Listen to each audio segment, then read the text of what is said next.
नमस्कार, मैं हूं आकांक्षा और आप देख रहे हैं अभी न्यूज़ की खास पेशकश यूथ की आवाज़। आज हम मथुरा के श्री गिरिराज महाराज कॉलेज गोवर्धन रोड पर हैं और यहाँ हम ज्वलंत मुद्दों पर जानने आए हैं क्या है यहाँ के यूथ की आवाज़। तो चलिए शुरुआत करते हैं सबसे बड़ा जो मुद्दा है आज हमारे देश में उसके ऊपर। आप लोगों को बता दूं मैं कि बीते 24 घंटे में लगभग 1,31,000 से ज़्यादा कोविड-19 के केसेस हुए हैं और 780 मौत भी हुई हैं। इसके काफ़ी कॉन्सिक्वेंसेस भी हैं। क्या हमें फिर से अपनी इकोनॉमी को बंद करना पड़ेगा? क्या जॉब मार्केट में फिर से स्लो डाउन आएगा? इन बड़े मुद्दों पर चलिए जानते हैं यहाँ के युवा की क्या राय है।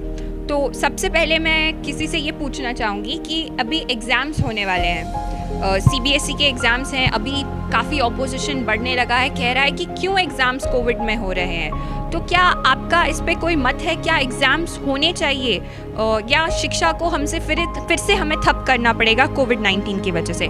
देखिए, जो कोरोना है पहले की तरह अब भी चरमसीमा पे आ चुका है और इसका ये उदाहरण नहीं है कि हम फिर पुनः दोबारा लॉकडाउन का प्रयोग करें, क्योंकि आज के ज़माने में अब इस टाइम हमारे पास अच्छी वैक्सीन भी है, अच्छी दवाइयाँ भी आ चुकी हैं, मार्केट में अवेलेबल हैं। और ये जो बात एग्ज़ाम की है, एग्ज़ाम को चलने में अगर यदि हम अपना फेस मास्क वगैरह सैनिटाइजर वगैरह का जो यूज़ करें तो हम वास्तव में इससे निजात पा सकते हैं। आपने अपना नाम नहीं? माय नेम इज़ आकाश जी, तो जैसा कि आकाश जी ने कहा, हमें खुद जागरूक होना पड़ेगा, हमें खुद प्रिकॉशन के स्टेप्स लेने पड़ेंगे और इसी से कोविड-19 जो बीते साल जो महामारी पड़ी थी, जो लॉकडाउन हुआ था, जिसकी वजह से इतने खतरनाक स्लो डाउन हुआ था, वो शायद हम इस बार उसे हमें फिर से फेस ना करना पड़े। इसके ऊपर और सवाल पूछती हूँ। मैं ये पूछना चाहूँगी किसी से कि अब हम देख रहे हैं कि जनता ने भी ढील देना शुरू कर दिया है। जैसे पिछले साल जितनी हम लोग सतर्कता से रहते थे, जितना सेफ्टी प्रिकॉशंस करते थे, अब हम नहीं ले पा रहे हैं उतना। सरकार के तो हाथ ऑफ कोर्स बंधे हुए हैं, वो फिर से लॉकडाउन नहीं कर सकते हैं, पर जो जनता है वो भी लापरवाही कर रही है। तो इसके कॉन्सिक्वेंसेस के बारे में कोई बोलना चाहेगा? जी, आप अपना नाम बताइएगा, बैठ जाइए और आप अपना नाम बताइए। मेरा नाम मैम ऋचा चतुर्वेदी है और हम जनता में हम लोग ही आते हैं और हमको लगता है कि ये चीज़ हमें इतनी लापरवाही नहीं करनी चाहिए। सरकार भी अगर इतना लॉकडाउन अगर करती है तो हम लोगों को ही उससे नुकसान होगा, तो इसलिए हमें पूरी तरह से सावधानी रखनी चाहिए और सबको इसके प्रति जागरूक भी करना चाहिए कि ऐसा नहीं, इतनी ढील नहीं होनी चाहिए। और जब हम खुद जागरूक रहेंगे तभी हम और लोगों को भी कर पाएंगे, तो इसलिए हमें खुद सतर्क रहना चाहिए। सारी चीज़ें आ चुकी है बाज़ार में, जैसे मास्क का यूज़ करें, वैक्सीन लगवाएं और भी जो हो सकता है, जितना हो सकता है उतना करें। ऋचा जी ने बहुत ही ज़्यादा अच्छी बात कही है कि हम ही तो हैं, हम ही तो जागरूक, हमें ही जागरूक होना है। जब हम जागरूक होंगे तो सब स्वतः ही जागरूक हो जाएंगे। और इसके ऊपर और बात करते हैं। कोविड-19 के चलते देखा था कि काफ़ी भयंकर मंदी आई थी बाज़ार में, जॉब्स छूटने लगी थी लोगों की। बीते साल मई में लगभग 38% लोग बेरोज़गार थे हमारे देश में और माइग्रेंट वर्कर्स की प्रॉब्लम तो थी ही।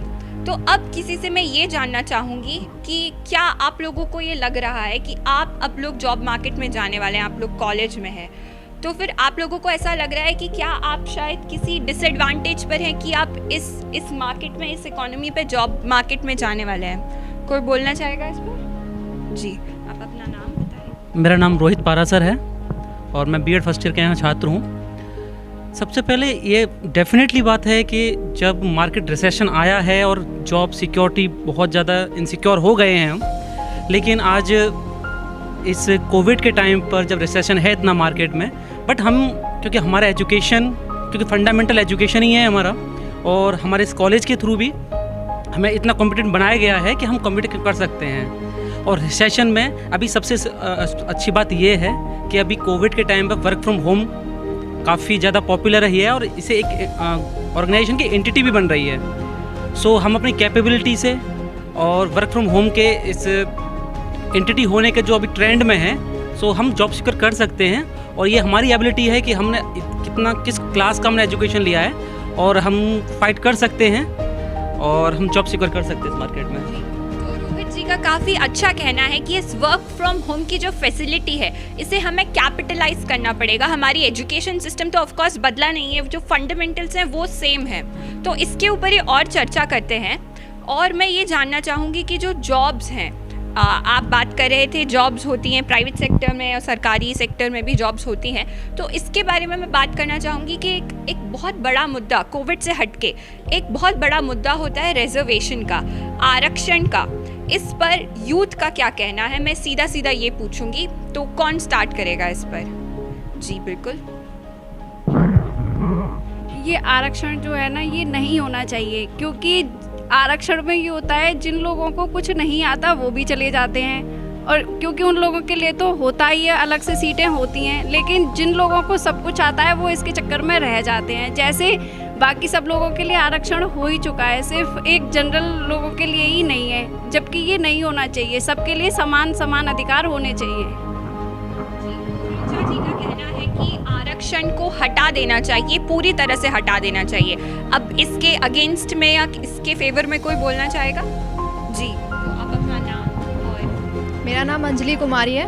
मैं इस कॉलेज से, श्री गिरिराज महाराज कॉलेज से बीएड फर्स्ट ईयर में हूँ। रिजर्वेशन जो टॉपिक है वो काफ़ी ब्रॉड टॉपिक है, हम इसको कुछ बातों में ख़त्म नहीं कर सकते हैं। ये जो टॉपिक है हमारे इंडिया के इंडिपेंडेंस से शुरू हुआ है। 1947 में हम इंडिपेंडेंट हुए, हमारा कॉन्स्टिट्यूशन लागू किया गया 1950 26 जनवरी को। उस समय ही हमारे कॉन्स्टिट्यूशन में ये प्रोविज़न 15 आर्टिकल 14 या 15 के अंदर इसे डाल दिया गया था।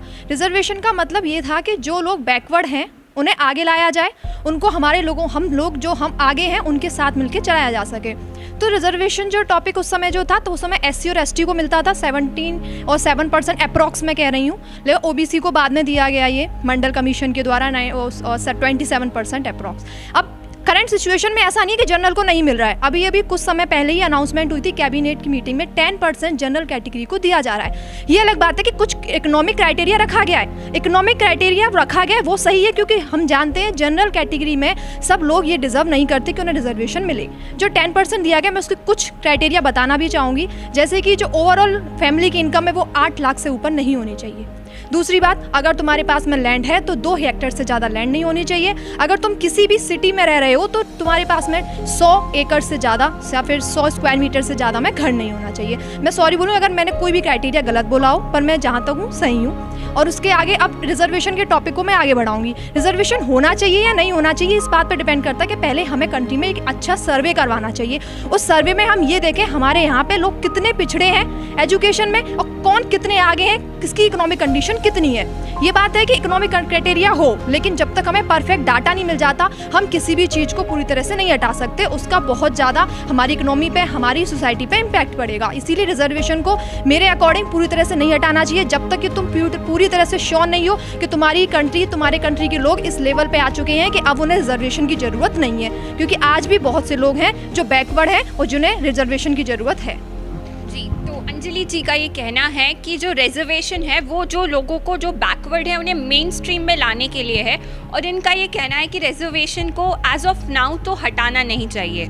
पर क्या मैं इसी बात को एक थोड़ा सा ट्विस्ट देके पूछूंगी, क्या किसी को ये लगता है कि रिजर्वेशन के बेसिस को बदलना चाहिए, जाति के आधार पर नहीं, या जैसे इकोनॉमी के आधार पर 10% रिजर्वेशन है, क्या उस बेसिस पे करना है? इस पर कोई बोलना चाहेगा?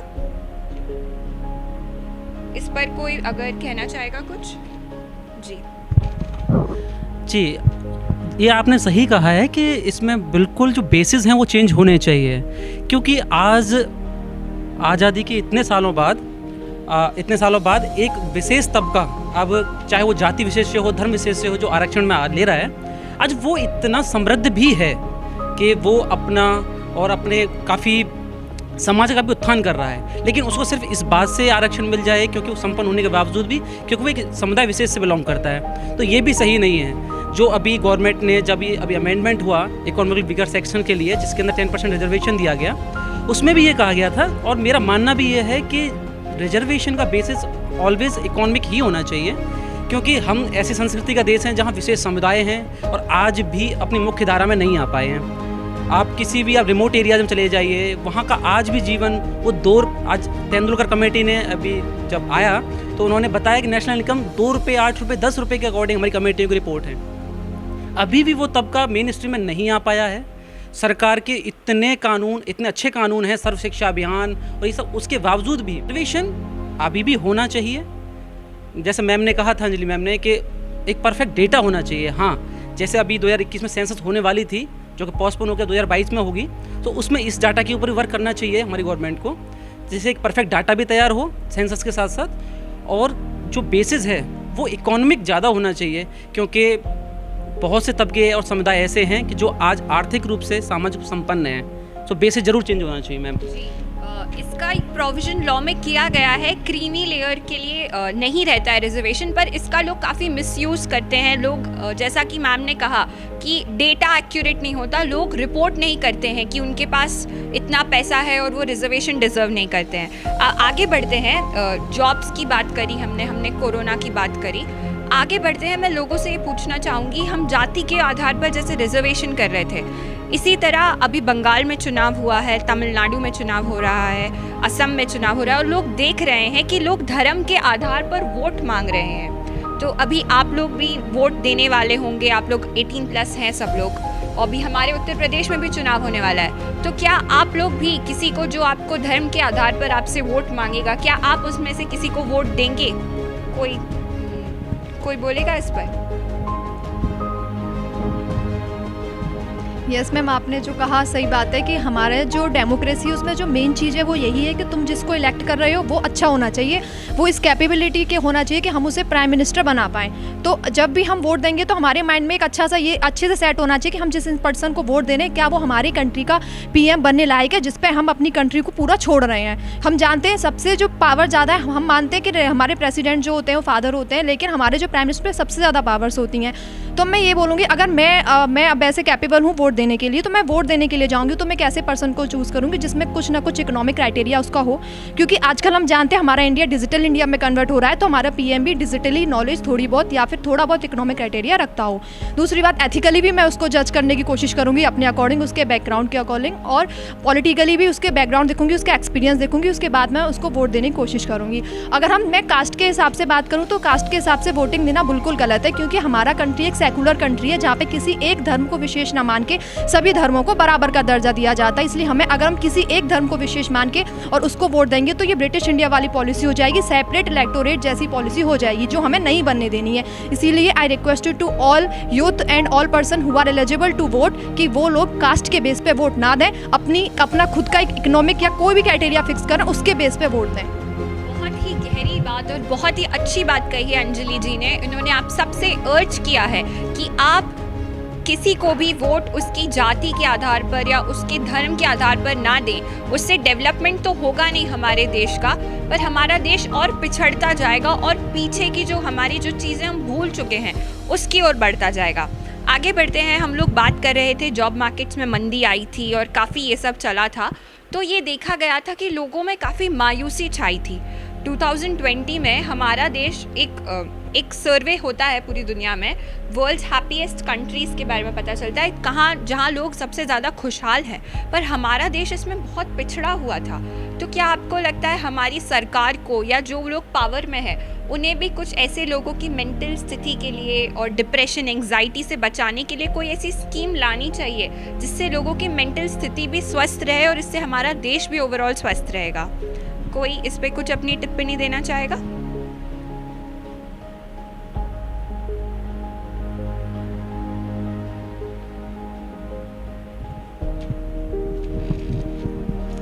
जी बिल्कुल मैम, आपने सही कहा कि अभी जो रिसेंटली इंडेक्स जो हुई हैप्पीनेस इंडेक्स में, हम उसमें 144 नंबर पर हैं। यानी इतना ह्यूज डिफरेंस है कि पाकिस्तान जिसका इकोनॉमिक कंडीशन इतना ख़राब है, बांग्लादेश, नेपाल, श्रीलंका, हम इनसे भी हैप्पीनेस इंडेक्स में बहुत नीचे हैं।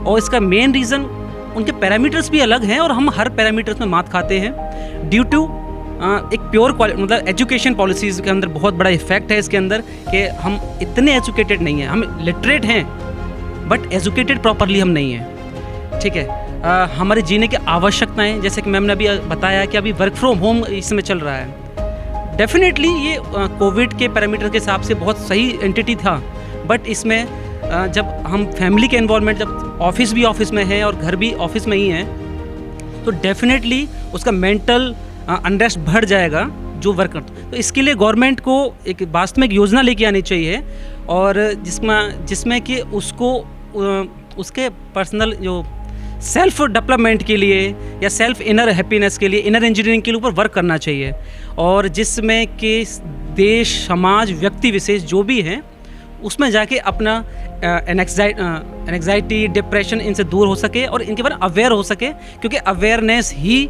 हमें किसी भी प्रकार के अवसाद से बचा सकती है, और ये बहुत ज़रूरी है।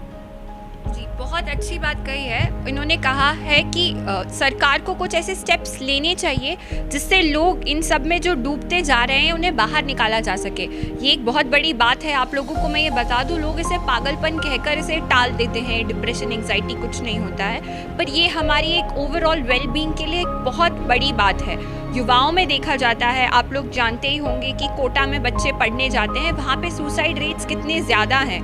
तो और इसका एक कारण ये भी हो सकता है कि पेरेंट्स इस कॉम्पिटिटिव दुनिया में बच्चों को प्रेशराइज कर रहे हैं। तो इस कंपटीशन की दुनिया के बारे में कोई कुछ कहना चाहेगा कि इतना एक्स्ट्रा कंपटीशन हो रहा है, इसके ऊपर कोई कुछ अपने विचार रखना चाहेगा, कोई कहना चाहेगा कि कैसे कंपटीशन से थोड़ा उबरा जा सके, क्या कर सकती है सरकार? क्या सरकार को सीट्स बढ़ाने की ज़रूरत है हर कॉम्पिटिटिव एग्ज़ाम वगैरह के लिए? मेरा नाम शीतू है, और मैं कहना चाहूँगी जैसे कि आजकल बच्चे सुसाइड करते हैं या कंपटीशन बहुत ज़्यादा बढ़ गया। एक तो पहले पेरेंट्स को समझना चाहिए कि जैसा तुम्हारा बच्चा है उसको उसी के हिसाब से, मतलब वो क्या बोलते हैं, अप्रिशिएट करना चाहिए। ये नहीं है कि उसके जैसे पड़ोसी के बच्चे ये इतना ले आया, तुम इतने क्यों नहीं लेके आए।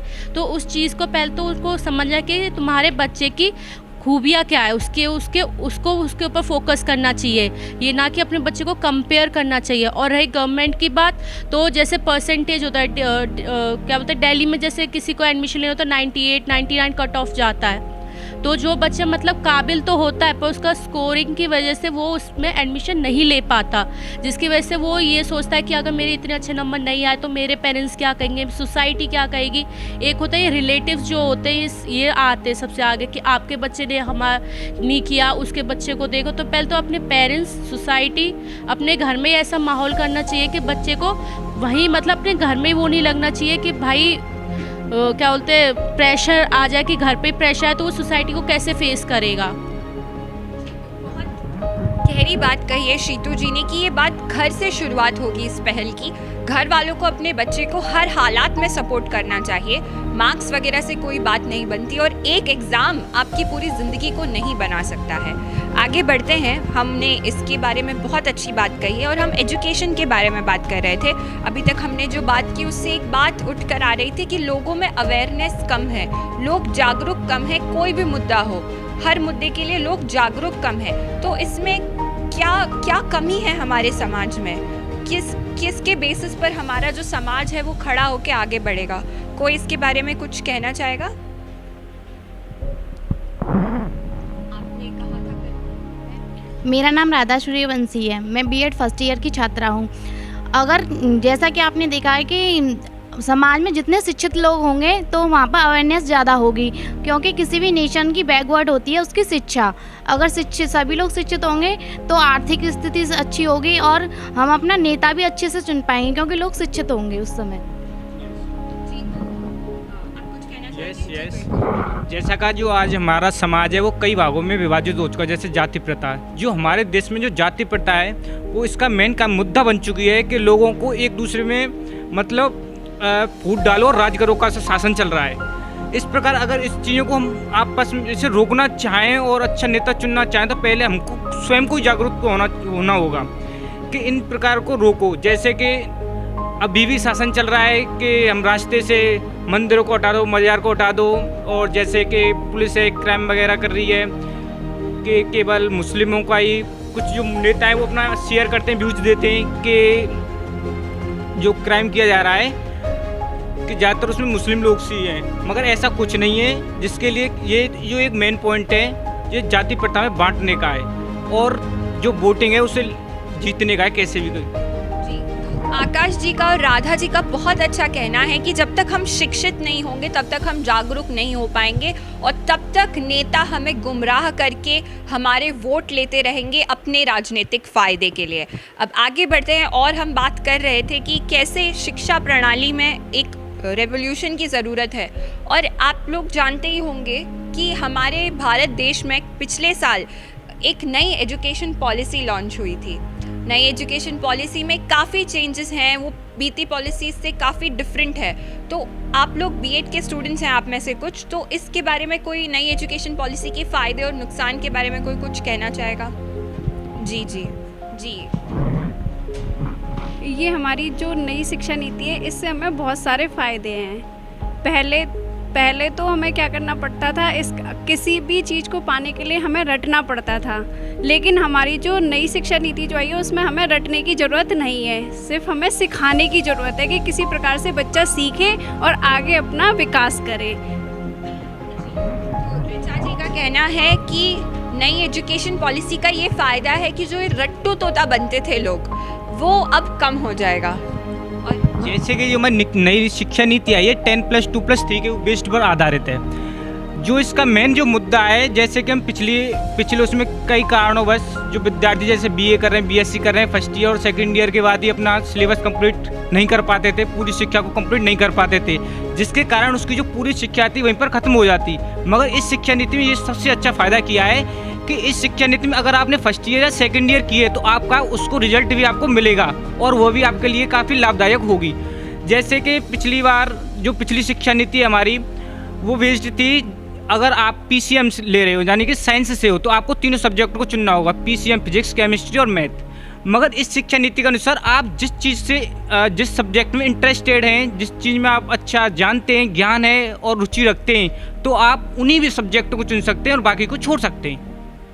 तो आकाश जी ने कहा कि 10+2+3 का जो फॉर्मेट बन गया है ये काफ़ी बेनिफिशियल है। साथ ही अगर आप सिर्फ फर्स्ट ईयर पढ़ते हैं तो आपको सर्टिफिकेट मिलेगा, सेकेंड ईयर डिप्लोमा, ये सब इसके भी फ़ायदे हो चुके हैं कि अगर आपकी पढ़ाई किसी स्टेज पर किसी कारणवश छूट जाती है तो इससे नई शिक्षा नीति के चलते आपको काफ़ी बेनिफिट्स मिलेंगे। शिक्षा की बात हम कर ही रहे थे और शिक्षा पर आजकल एक बहुत बड़ा ज्वलंत मुद्दा है, क्योंकि कोरोना वायरस इतना ज़्यादा बढ़ चुका है और अभी एग्ज़ाम्स होने वाले थे, सीबीएसई के एग्ज़ाम्स मई में होने वाले थे, काफ़ी टाइम से पोस्टपोन होते होते मई में आए और मई में तो अब कोरोना फिर से ज़्यादा बढ़ने की ऐसा लग रहा है, आसार दिख रहे हैं। तो कोई इस पर अपनी कुछ राय देना चाहेगा? मेरा नाम देवव्रत है, मैं बीएड से हूँ। तो मैम मेरा मानना है कि जो सीबीएसई एग्ज़ाम सरकार को कराने चाहिए, क्योंकि पिछले साल क्या हुआ, बच्चों को प्रमोट कर दिया, उससे मतलब इन फ्यूचर कोई भी बच्चे कहीं भी जाते हैं तो उनको मतलब एक कॉमन शब्द दे दिया प्रमोट, उनका मतलब। तो मेरे हिसाब से एग्ज़ाम होने चाहिए और उनको बच्चों, क्योंकि जिन बच्चों ने लॉकडाउन में तैयारी करी, अपनी जो प्रिपरेशन रखी है वो रेगुलर रखी है, इन कंटिन्यूटी, तो उन बच्चों को इससे बहुत बड़ा लॉस होने वाला है कि बच्चों को प्रमोट कर दिया। तो बच्चों को एक कॉमन शब्द दे दिया प्रमोट, उनमें मतलब जो बच्चे नहीं पढ़े और जो पढ़े थे लॉकडाउन में भी, तो उनमें कुछ बेसिक डिफरेंस ही नहीं रहेगा। तो सरकार को ये मतलब एग्ज़ाम कंडक्ट कराने चाहिए इन प्रॉपर वे में, एंड मतलब जो भी सारी सुरक्षाएँ वो सैनिटाइजर्स, मास्क, ये सारी प्रोवाइड करानी चाहिए। Thank you ma'am. जी, तो देवव्रत जी का ये कहना है कि सबको एक तराजू में नहीं तोलना चाहिए। कुछ बच्चों ने मेहनत की है, कुछ ने नहीं की है, पर फिर भी आप सबको एक जैसा सर्टिफिकेट प्रमोट का पकड़ा देंगे तो ये काफ़ी अन्याय होगा उन बच्चों के साथ जिन्होंने मेहनत की है। और ये काफ़ी अच्छे विचार हैं सर के। सर आप भी इस पर कुछ बोलना चाहेंगी? कि ठीक है, काफ़ी अच्छे विचार हैं ये सर के कि सबको एक इक्विटी रहनी चाहिए, आप जितनी मेहनत करोगे आपको उतना ही फल मिलेगा। हमारे देश में रहने के लायक हैं, अन्यथा वो अपने देश में जा सकते हैं, ये उन्होंने बात रखी थी, जो कि ये बहुत ही उचित और अच्छी बात है। Thank you. तो आपका मत ये है कि सीए एनआरसी सही था, पर ऐसा देखा गया पूरे देश में जो युवा थे इसके काफ़ी खिलाफ थे, वो किसी के धर्म के आधार पर उसे सिटीजनशिप ग्रांट करने या नहीं करने के मत में नहीं थे। और जी मैं इस पर बोलना चाहूँगा कि मैम एक्चुअली ना सबसे बड़ा प्रॉब्लम हमारे देश का ये है कि हम इतने समुदायों और इतने कल्चर से मिले हुए देश हैं कि यहाँ डाइवर्जन और हर बात का डाइवर्जन स्वाभाविक है, हर मुद्दा पॉलिटिकल बनता है। सबसे पहले बात जो मुद्दे बनने का मुद्दा ये है कि उसका ना प्रॉपर सर्कुलेशन नहीं है। लोग अपने हिसाब से फेक न्यूज़ के रूप में या फिर अपने अपने प्रोपेगेंडा एजेंडा को सर्कुलेट कर देते हैं, लोग गुमराह होते हैं। उन्हें मतलब नहीं है कि क्या डॉक्यूमेंटेड पब्लिश हुआ है, क्या गवर्नमेंट ने पब्लिश किया है, उन्हें मतलब नहीं है। बट 4 लोगों ने बता दिया कि ऐसा है, वो गुमराह हुए, एक भीड़ इकट्ठी हुई और चाहे वो किसी अनशन के नाम पर कोई विद्रोह हुआ या फिर कोई भी आगजनी वगैरह होती है। और जो मुद्दा था एनआरसी का और सीएए का, इसमें सिर्फ परफेक्ट देखने का नज़रिया है, क्योंकि सही गलत सिर्फ एक देखने का नज़रिया होता है मैम। अगर हम परफेक्ट जितने भी मुस्लिम कम्युनिटीज़ थे वो अगर हम परफेक्ट देखते हैं कि सारे जो माइग्रेंट्स थे वो उन मुस्लिम बहुल कंट्रीज से ही थे, ठीक है, और जो हमारे देश में रह रहे थे प्रॉपर डॉक्यूमेंटेशन के बिना। और एनआरसी किसी भी देश का एक नेशनल कैपिटल रजिस्टर होना चाहिए और ये हर देश का है और हर देश में होना चाहिए। बिकॉज क्योंकि हमें जब हमारे देश का सेंसस, हम कौन नागरिक प्रॉपर हैं, कौन माइग्रेंट्स हैं, कौन इन्फ्लुएंट हैं, तो हम जानकारी नहीं होगी, सो ये हमारे देश के लिए खतरा होगा। और सबसे बड़ी बात, अब सबसे बड़ा एग्जांपल आप देख सकते हैं जहां अमेरिका की वॉल बनाई जा रही है जिससे कि इन्फ्लुएंट माइग्रेंट्स ये सब रोका जा सके, कोई घुसपैठ ना हो सके।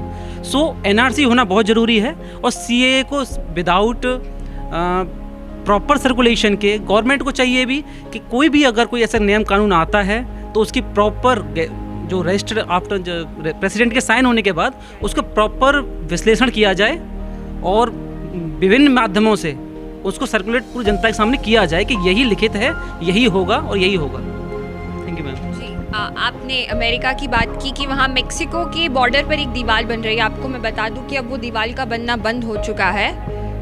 जी, जो बाइडेन ने उसे बंद कर दिया है ये कह के कि ये गलत होगा अगर आप किसी को, अगर जो अपनी ज़िंदगी बदलना चाह रहा है एक अच्छे देश में आके, अगर कहीं से शरणार्थी है, तो ये अब बदल चुका है कानून वहाँ पर। आगे बढ़ते हैं, आगे बात कर रहे थे हम, प्रोटेस्ट बढ़ते जा रहे हैं हमारे देश में। किसान आंदोलन हुआ, उससे पहले सीएए एनआरसी हुआ, उससे पहले शाहीन बाग, उससे पहले सबरीमाला, ये सब हो रहा है। क्या ये इसका साइन है कि कहीं सरकार दबाव बना रही है लोगों पर और कहीं कहीं दबाया जा रहा है लोगों पर, या आपको लगता है लोग भटक रहे हैं? जैसा आप फेक न्यूज़ के बारे में कह रहे हैं कि क्या ये फेक न्यूज़ की वजह से हो रहा है कि लोग भटक रहे हैं, तो इसके ऊपर किसी के क्या मत है? कोई कुछ कहना चाहेगा कि ये इसकी वजह क्या है कि इतना हमारे देश में इतने रिवोल्ट्स हो रहे हैं, लोग बढ़कर आ रहे हैं, सरकार के खिलाफ बोल रहे हैं, और कुछ लोग जैसा आप कह रहे हैं शायद फेक न्यूज़ के कारण हो रहा है। लोग ऐसे क्यों सर्कुलेट कर रहे हैं, ऐसे फेक न्यूज़ का फ़ायदा प्रोपेगेंडा अपना प्रोपेल क्यों कर रहे हैं?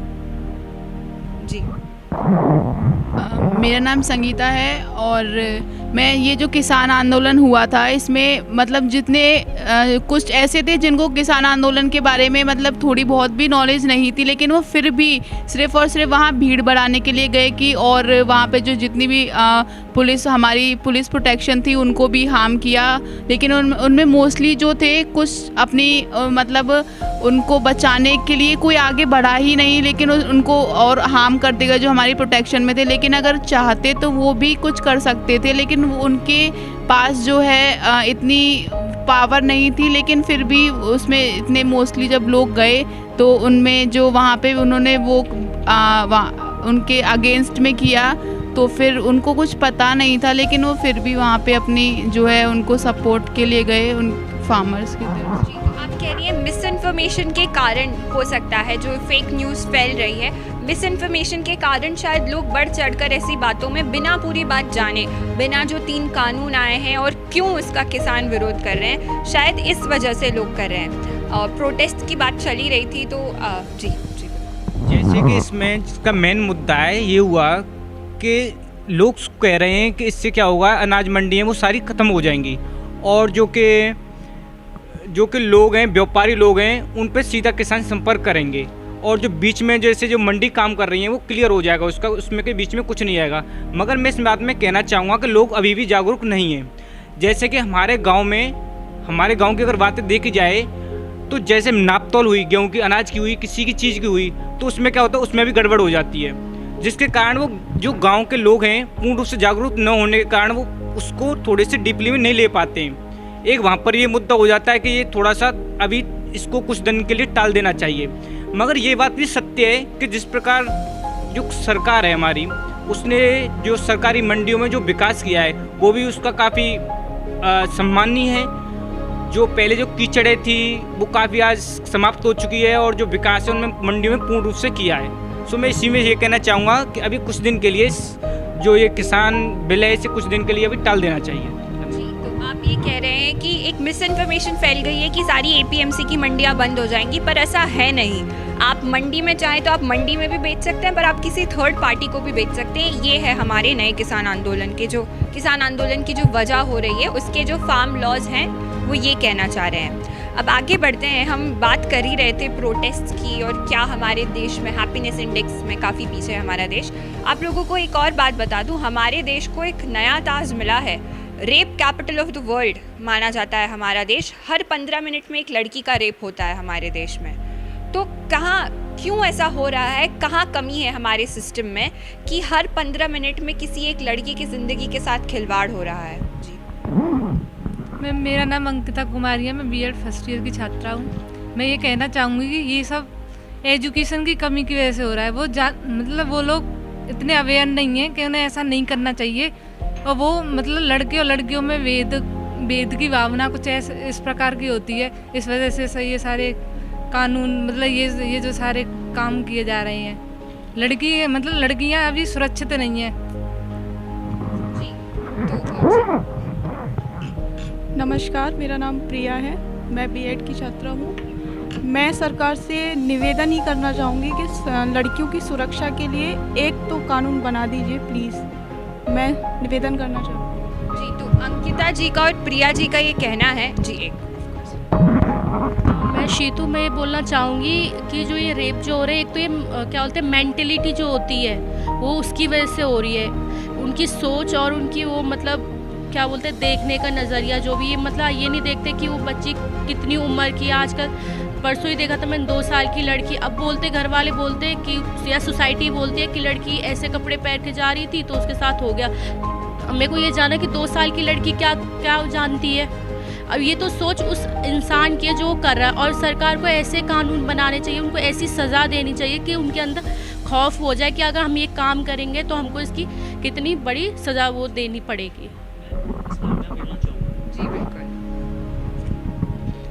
जहाँ हम एक और बात करते हैं कि स्त्री कंधे से कंधा मिला के चल रही है, ठीक है, वहीं पे आप बिकॉज कि जब तक हम अपने लिए अवेयर नहीं हैं, नोबडी कैन सेव यू।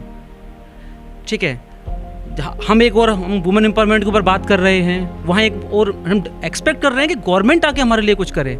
जब तक हम खुद के लिए नहीं कर सकते हैं, सो कोई आके हमारे लिए नहीं कर सकता है। सबसे पहले हमारा देश दुर्गा का देश है, हमारे लक्ष्मी का देश है, सरस्वती का देश है। लेकिन इसी माहौल में अगर हम सोच रहे हैं कि गवर्नमेंट आके कुछ करेगी, सो वो दिन दूर नहीं है कि जब ये चीज़ें ऐसे ही बढ़ती रहेंगी। तो जब तक हम खुद अपनी सुरक्षा नहीं करेंगे, जब तक नारी अपना खुद का अधिकार पाने के लिए लड़ेगी नहीं, जिद नहीं करेगी। आप जाके देखिए कि हरियाणा में सेक्स रेशियो कितना कम है, लेकिन उसके बावजूद सबसे ज़्यादा एथलीट आपको हरियाणा से, फीमेल एथलीट्स की बात कर रहा हूँ मैं, आपको हरियाणा से मिलते हैं। बात सिर्फ खुद को पहचानने की है, खुद को लड़ने की है। आप वुमेन एम्पावरमेंट की बात करें और उसको सार्थक होने के लिए हमारा ना का मतलब ना, और हमें किस समय पर चुप्पी तोड़नी है।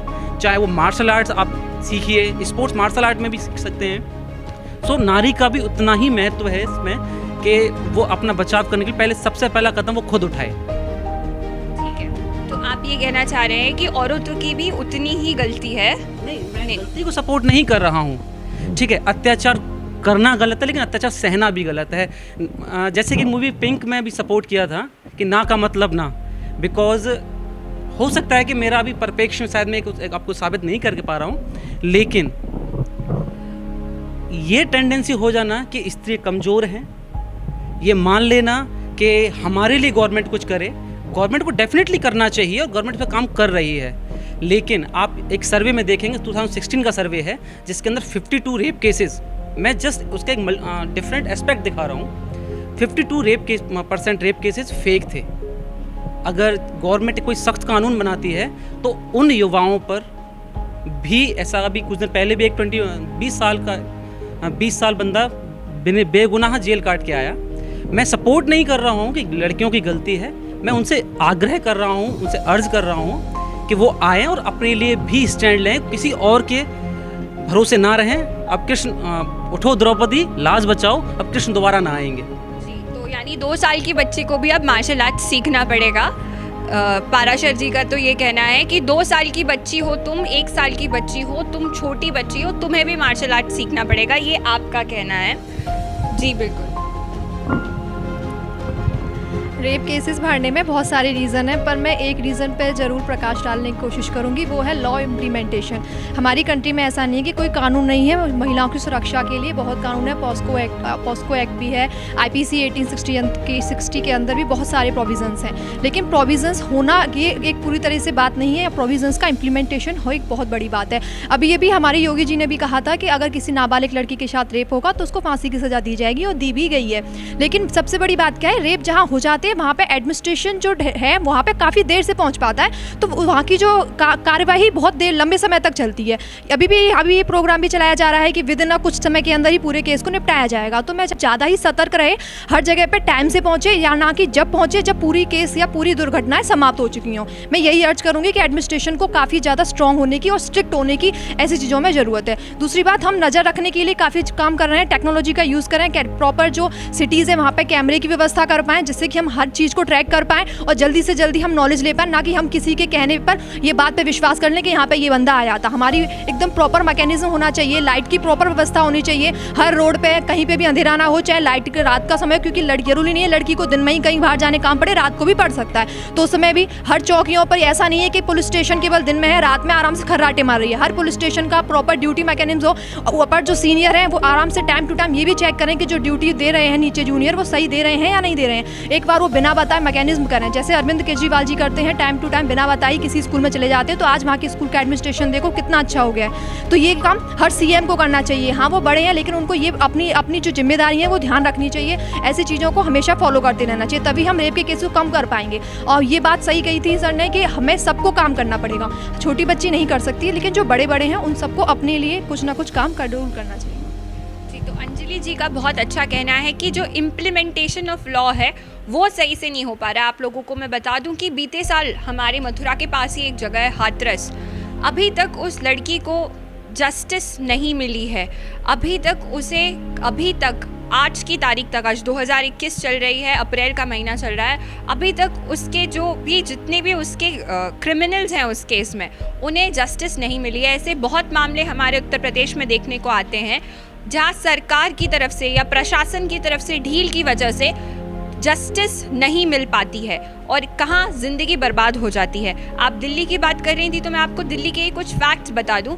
2012 में जब निर्भया केस हुआ था उसके बाद अरविंद केजरीवाल जी ने एक लॉ पास किया था जिसके बाद हर बस में GPS लगेगा, हर बस में एक इमरजेंसी बटन लगेगी, हर ऑटो रिक्शा में एक इमरजेंसी बटन लगेगी उसके पास मीटर के पास। पर ग्राउंड रियलिटी ये है कि 2 साल के अंदर यानी 2014 तक वो सारी चीज़ें ख़राब हो चुकी थी। ऑलमोस्ट बस 50% पब्लिक ट्रांसपोर्ट्स में ये सब सुविधा मिल पाई थी और जिनमें थी वो वहाँ पर वो सुविधा चल नहीं रही थी। तो इम्प्लीमेंटेशन की बात जैसे आपने कही, इम्प्लीमेंटेशन सही होना चाहिए। सरकार को जो अगर कोई नियम पास किया है तो ये भी देखना चाहिए कि उसका इम्प्लीमेंटेशन सही तरह से हो पा रहा है कि नहीं। आप शायद कुछ बोलना चाहते थे इस मामले में। यस, मैं यही कहना चाहूँगा, जो आज ये विषय है ये हमारे देश के लिए बड़ी शर्मसार की दुखद घटना है कि प्रत्येक 14 मिनट के बाद एक किसी लड़की का रेप होता है। इसके लिए हमें सख्त से सख्त कानून हमारी सरकार को सख्त से सख्त कानून लेके आना चाहिए और इसमें कुछ ज़्यादा समय नहीं लेना चाहिए कि आज जो 2012 की आपने बताई जो घटना थी अब आगे उसमें थोड़ा इम्प्लीमेंट हुआ था, वो भी उम्र कैद की उसमें, तो इसके लिए कुछ सख्त से सख्त कानून लाने की ज़रूरत है। Thank you ma'am. जी, तो इनका ये कहना है कि सख्त कानून लाने की बहुत ज़रूरत है और सख्त कानून लाना ही नहीं, इम्प्लीमेंटेशन भी बहुत ज़्यादा ज़रूरी हो चुका है इस पॉइंट पर। और आज हम लोगों को काफ़ी अच्छा लगा, हम गिरिराज महाराज कॉलेज में आए, यहाँ की यूथ की आवाज़ हमने जानी और जो सबसे बड़ी बात उठकर आ रही है सबके मतों से ये यही है कि एजुकेशन की बहुत ज़्यादा ज़रूरत है हमारे देश में। लोगों को अगर जागरूक होना है, अवेयर होना है और जितने भी सोशल इविल्स हैं उनको उभरना है, उनसे उभरना है, तो एजुकेशन की बहुत ज़्यादा ज़रूरत है। तो आज हमारे साथ जुड़े हैं एक खास मेहमान डॉक्टर आशुतोष शुक्ला जी, जो कि श्री गिरिराज महाराज ग्रुप ऑफ इंस्टीट्यूशंस के वाइस चेयरमैन हैं। सो वेलकम सर, आप हमारे साथ जुड़े, आपने अपना इतना प्रेशियस टाइम में से हमें कुछ टाइम दिया जिससे हम आपके इंस्टीट्यूट के बारे में कुछ जान पाएँ। तो सर आपकी कि जो आपने मुझसे बात पूछी है, बेसिकली ये विज़न है मेरे फादर का। डॉक्टर गोपाल प्रसाद शुक्ला जी एक जाने माने क्रिमिनल लॉयर के क्षेत्र में बड़ा नाम है और हम लोग बहुत मध्यम वर्गीय परिवार से आते हैं। मेरे फादर यहाँ BSA कॉलेज में लॉ के हेड ऑफ डिपार्टमेंट रहे थे, तभी से उनका जो रुझान था वो विधि शिक्षा की तरफ शुरू से ही था। और उस समय पर जब वो वहाँ BSA कॉलेज में HOD थे और शिक्षक थे, तो शिक्षक के रूप में उन्होंने ये पाया कि एजुकेशन को लेकर संस्थान लगभग चल रहे हैं। इसमें Giriraj Maharaj college of law, Giriraj Maharaj PG college, Giriraj Maharaj institute of management, Giriraj तुष्ट हो, वो जीवन में तरक्की कर सके, उसे कहीं ना कहीं रोजगार पर शिक्षा हम दें और वो रोजगार ले सके और इस संस्थान का एक एम्बेसडर के रूप में काम कर सके। तो आप अपने इंस्टीट्यूशन की जो तरक्की है इसका श्रेय आप स्टूडेंट्स को साथ ही साथ फैकल्टी को भी दे रहे हैं।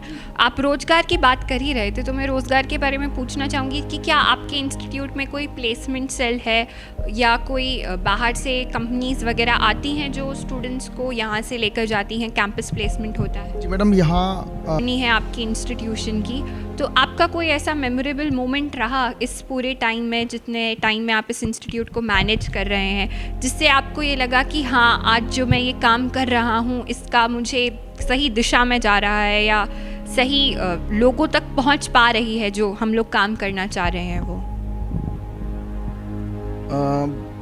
बहुत सारे मेमोरेबल मोमेंट है। मैंने आपको एक मोमेंट बताया कि यदि कहीं पर रुकते हैं और कोई छात्र आकर कहता है नमस्ते सर मैं गिरिराज महाराज का छात्र हूँ, तो वो मेमोरेबल मोमेंट से बात करके थैंक यू।